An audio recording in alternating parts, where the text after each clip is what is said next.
snack. Me and you gonna have a little chat about books.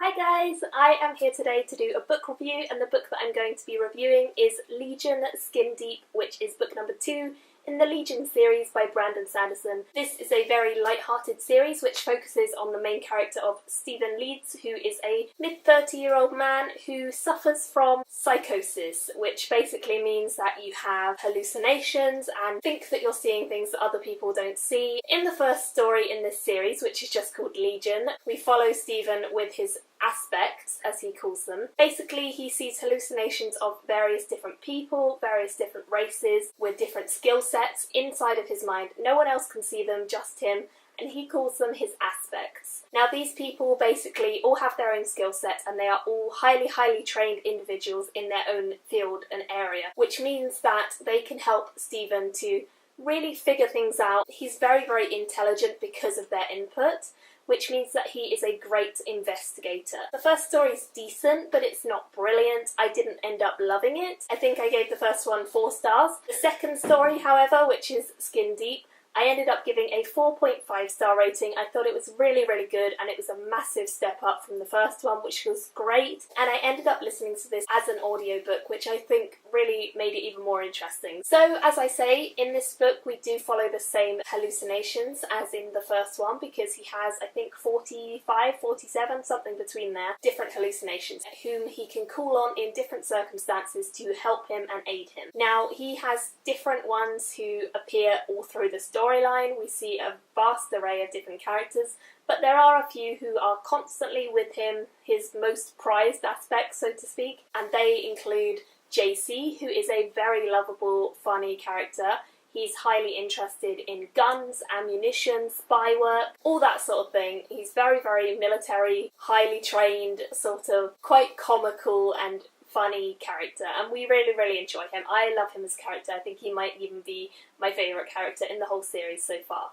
Then we have Ivy, who is another character, and Tobias, and various other ones too. Stephen can actually create new hallucinations fairly easily if he sits down and he reads a book on a certain topic, or if he studies a little bit into a certain field or area.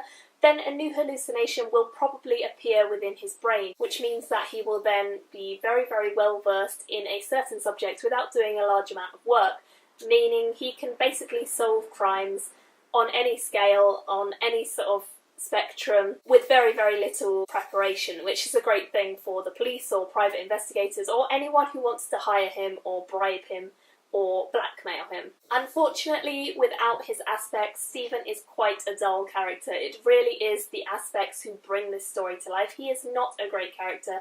He doesn't have anything very much remarkable about him other than the fact that he has psychosis. That's pretty much all to him. He's not a great character on his own, but the characters within his mind are what really bring this whole series to life. And to be honest, they are the ones who make you laugh, they are the ones who make you intrigued, and you are always constantly interested in their plot lines as opposed to his, because they really help bring his plot line forward and progress it. I would definitely say that this is probably classed more as a crime fantasy. It does have a very thriller sort of crime vibe about it, and that's because it's quite a short series. Both of the books within the series, I think, are novella length. They're quite short, but of course we have the mystical element of the aspects who are thrown into these crime scene investigations. In this volume, Stephen is approached by someone who works for a big corporation, and one member of the staff who works at this big corporation has recently died, whilst that member was working on some highly intelligent secret information and ways to store information within body cells, which is quite a cool idea. And the company is worried about what is going to happen if this idea of storing information in body cells becomes public knowledge. As soon as they discovered that he had died, his body was actually found missing, and they're really worried that his body containing all this information is going to be leaked out, and another corporation or the government is going to get a hold of it and expose them. So they really want Stephen to find this body before anyone else does, so that their secrets are kept safe. This series so far is quite like a sequential series. It doesn't seem that you need to have read the first book to read this. However, I would recommend reading the first book to read this one because it definitely helps fill in the gaps about the backstory and who these hallucinations are and why they are all connected as they are. It's a very light-hearted series, and that's one thing I really enjoy about it, is that it's not a heavy fantasy. It's very, very quick to get through, very light-hearted. There's nothing terrible going on, but there is mystery to it and there is intrigue to it, which is always a fascinating thing when Sanderson is writing it, because he's very, very good at making you want to keep on reading and find out what's going to happen next. It's a really interesting story when you think about it in the terms of psychosis and modern day real life psychosis, because this could be how it is. We don't know. If you don't have psychosis, then you don't know how it could possibly be.